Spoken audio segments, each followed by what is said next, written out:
how do we ollie our snowboard? There's a couple things we want to have before we can do an ollie. We want to be able to ride and do S-turns comfortably. And you also need to be able to comfortably ride straight and flat after a few turns, something like this, right?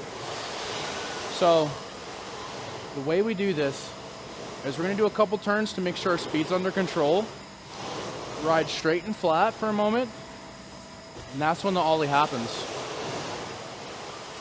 To do this, you're going to kind of, as you're riding flat and straight, we're going to go into a tail press, kind of shoving our board forward and leaning our belly button a little bit over our tail. Right, when that happens, our board bends. We can use that pressure, or that bend in the snowboard, to launch us into the air a little bit more, to make our jumps a little bit easier. After you bend that board like this, you jump off of the tail. So the board goes forward, we bend and jump. When you do that jump, even your board out in the air so that you don't catch your nose into the snow. That'll also make it so that you can make it over your obstacle. And if anything, you can keep your nose a little bit higher mid-ollie, just to make it so that you can clear your obstacle. So just to recap, a couple S-turns to speed check. We're going to ride straight and flat for a moment, forward, bounce, land. Right?